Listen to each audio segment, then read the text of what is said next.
तो दोस्तों आज मैं एक्सप्लेनेशन करने वाला हूँ साकामोतो डेज़ की सीज़न 2 का एपिसोड 1।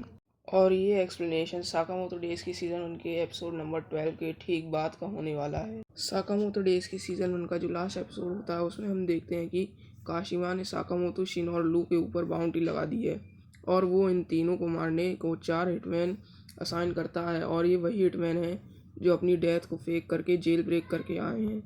वो साकामोतो को वार्न करके कहता है कि वो चारों कोई आम हिटमैन नहीं है, इसलिए उनसे बच के रहना। वो कहता है जितना हो सके उतनी प्रैक्टिस करना अगर तुम्हें उनसे ज़िंदा बचना है तो। और इसके बाद साकामोतो कहता है कि हमारा सेकंड स्टेप है उन चारों डेथ रो इनमेट्स के बारे में इंफॉर्मेशन इकट्ठा करना। इसके बाद साकामोतो अपनी वही पुरानी जगह पे इंफॉर्मेशन इकट्ठा करने के लिए पहुंच जाता है। साकामोतो को देखने के बाद वो कहता है कि आपको किस तरह की इंफॉर्मेशन चाहिए, और इस पर साकामोतो कहता है कि मुझे उन्हीं डेथ रो इनमेट्स के बारे में जानना है जो कल जेल से भागे हैं। इसके बाद लू और शिन साकामोतो के लिए इंफॉर्मेशन वाली मूवी इकट्ठा करने में लग जाते हैं। इसके बाद एक रैंडम असैसिन एजेंसी पे उन 4 डेथ रो इनमेट्स में से एक किसी को मार रहा होता है और वो उससे कहता है कि तुम ऐसा क्यों कर रहे हो, मैं ही तुम्हारा टारगेट क्यों हूँ, तुम कौन हो। और वो इसके बाद उससे कहती है कि तुम काफ़ी ज़्यादा अडोरेबल हो और इसके बाद वो उसे बहुत ही ब्रूटल तरीके से मार देती है। इसके बाद वो उससे कहती है कि क्या तुम इतने ही अगली थे, एक मोमेंट पहले तुम तो बहुत सुंदर लग रहे थे। और वो कहती है कि लोग बहुत ज़्यादा क्यूट होते हैं जब वो मरने वाले होते हैं। और ये कहने के बाद ये यहाँ से चली जाती है और हमें इसका नाम पता चलता है जो कि है डंप। और यहाँ आकर इसने 3 लोगों को मार दिया था। इसके बाद सीन शिफ्ट होता है एक बंदे पे जो कहता है कि मैं कल के असैसिनेशन असाइनमेंट के लिए तैयार हूँ। और उसके पीछे से कोई आता है और वो जैसे ही पीछे देखता है वो छोटे छोटे टुकड़ों में कट जाता है और इसका ये हाल उन 4 डेथ रो इनमेट्स में से दूसरे ने किया होता है। और वो उसके बॉडी पार्ट्स को अलग अलग करके रखने लगता है और उसको मारने के बाद जब वो यहाँ से जाने लगता है तो उसकी नज़र उसके बुक शेल्फ पे जाती है और वो देखता है कि उसके मांगा कलेक्शन में एक मांगा की बुक नहीं है।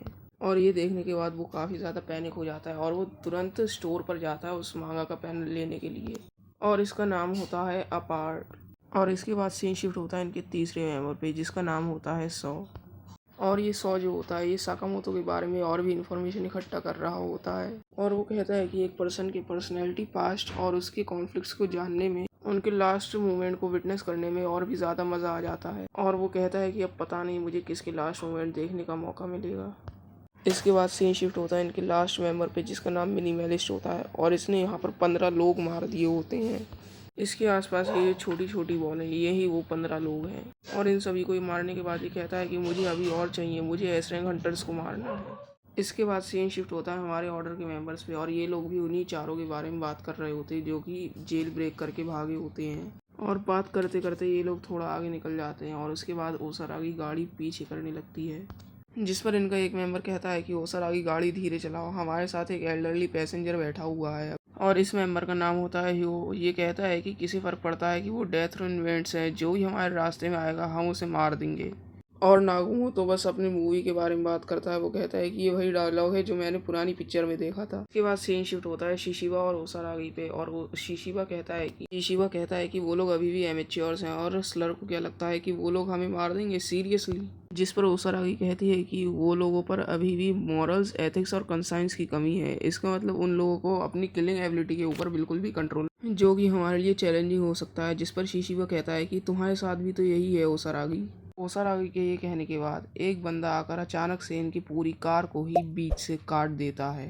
जिस पर नागुमो कहता है कि a killer with no brakes, हमारे पास भी एक ऐसा है कोई। और ये बुढ़ा जिसका नाम ओल्ड ताकामुरा होता है ये बिना कुछ करे ही नींद में ही बच जाता है। जिस पर ये तीन कहते हैं कि अगर वो लोग 4 हैं तो हम सभी को कम से कम एक टारगेट से भी कम लोग मारने होंगे। पर ओसारागी तो अपने अलग ही मजे में वो शिशिबा से कहती है कि चलो शिशिबा, हमें गुड लक के लिए पोर्क के कटलेट्स खाने चाहिए। और इसके बाद सीन शिफ्ट होता है साकामोतो पे जो कि इन्फॉर्मेशन इकट्ठा करते करते दोबारा सो जाता है और इसी के साथ हमारे साकामोतो डेज का डे नंबर 38 भी खत्म हो जाता है। अब हम आगे बढ़ेंगे डे नंबर 39 पे। और इसकी शुरुआत में हम देखते हैं कि साकामोतो हिसुके के साथ बुलेट डॉज करके प्रैक्टिस कर रहा होता है और साकामोतो की स्पीड उसकी फैटी बॉडी में भी उतनी ही है जितनी उसकी स्किनी बॉडी में होती है। और इस पर हिसुके बताता है कि साकामोतो आपने टोटल 99 शॉट्स कैच करे हैं पर साकामोतो अभी भी एक मिस्ड शॉट के बारे में सोच रहा होता है और हिसुके बस मन में सोच रहा होता है कि दोस्तों के साथ ट्रेनिंग करना कैसा होता है। और साकामोतो हिसुके से कहता है कि हमें एक बार और प्रैक्टिस करनी चाहिए जब तक यहाँ पर कोई और नहीं आता है। इसके बाद इनके पीछे से शिन आता है जो कि शिन नहीं नागुमो होता है और वो साकामोतो से कहता है कि इतनी ट्रेनिंग करने का कोई फायदा नहीं है, जब तुम मर जाते हो तब तुम सिर्फ मर ही जाते हो। इसके बाद वो भी साकामोतो पे अटैक कर देता है और वो कहता है कि आखिर तुम्हें क्या चाहिए। और साकामोतो नागुमो को पहचान लेता है और ये हिसुके इतना बड़ा चूतिया होता है कि इसको लगता है कि ये अभी भी शिन है और कहता है कि शिन आज तुम्हारी वाइफ्स कुछ डिफरेंट लग रही है। और नागुमो कहता है कि साकामोतो यानी कि तुम्हारे बारे में रूमर्स सही थे, तुम अभी भी उन सीरियल किलर्स के लिए जानकारी इकट्ठा कर रहे हो जिन्हें स्लर ने हायर किया है। और नागुमो कहता है कि तुम्हें अब कोई भी एक्शन लेने की ज़रूरत नहीं है, तुम लोकल शॉप क्लर्क्स अब इससे बाहर रह सकते हो। जिस पर साकामोतो कहता है कि नहीं, ऐसा कुछ भी नहीं बदलेगा अगर हम कुछ नहीं करेंगे तो।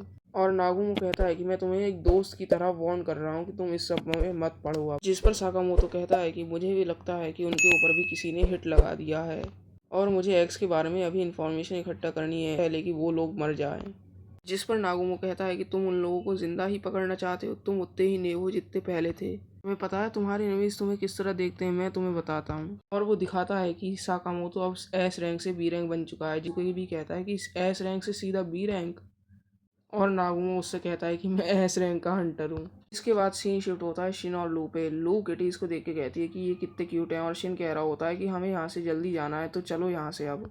जिस पर लू शिन से पूछती है कि आखिर हमें यहाँ से क्या चाहिए, जिस पर शिन कहता है कि हमें अपनी शॉप के एक्सटीरियर को रीइंफोर्स करने की ज़रूरत है, पता नहीं हमारी शॉप में कहाँ से इतने सारे छेद आ गए। और लू शिन से कहती है कि तुम्हें इतनी जल्दी क्या है, जिस पर शिन कहता है कि तुम इतना रिलैक्स कैसे हो सकती हो, तुम्हें जबकि पता है कि हमारे पीछे कितने सारे सीरियल किलर्स पड़े हैं, तुमने उस रेंटल शॉप पर वो सारी वीडियोस तो देखी। और लू शिन से कहती है साकामोतो सब संभाल लेंगे, जिस पर शिन कहता है कि इस वक्त मैं और तुम साकामोतो के ऊपर सिर्फ बोझ हैं, अगर हमें साकामोतो के साथ घूमना है तो हमें भी स्ट्रांग होना पड़ेगा।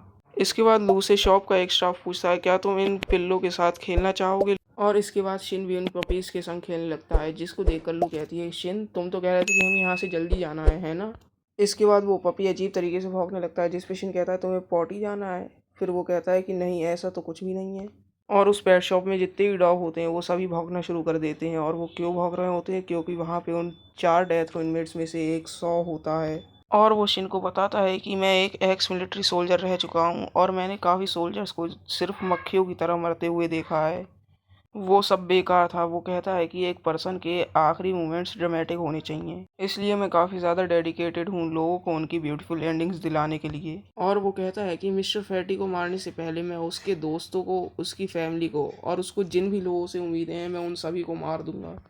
और शिन समझ जाता है कि ये मिस्टर साकामोतो के बारे में ही बात कर रहा है। इसके बाद वो शिन को किसी बेड से हिट करता है और कहता है कि मैं अपना टाइम इन कमज़ोर कैरेक्टर्स पे वेस्ट नहीं करूँगा वरना ऑडियंस बोर हो जाएगी।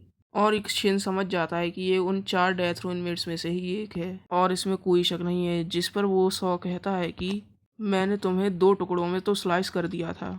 पर ऐसा नहीं होता है क्योंकि शिन उसके अटैक करने से पहले ही एक क्रोबार से बच जाता है।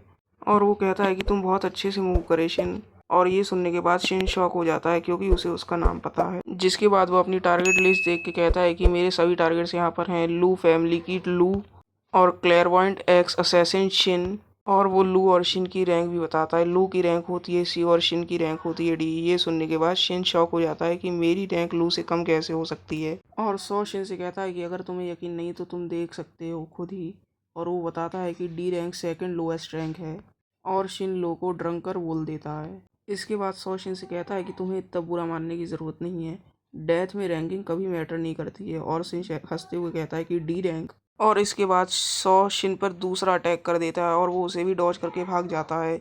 और इसी के साथ हमारा साकामोतो डेज का डे नंबर 39 भी ख़त्म होता है। दोस्तों आप क्या कर रहे हो, आपका भाई आपके लिए इतनी मेहनत कर रहा है तो आप लाइक सब्सक्राइब नहीं कर सकते, जल्दी करो यार, जिससे आपका भाई मोटिवेट हो और इस चैनल पे नए नए एनिमे अपलोड करते रहे। तो जल्दी से चैनल को लाइक एंड सब्सक्राइब करके जो बेल आइकन है ना उस पर गोकू का काम है हाँ में हाँ मार दो, जिससे आपको मेरे नए अपलोड का नोटिफिकेशन मिलता रहे।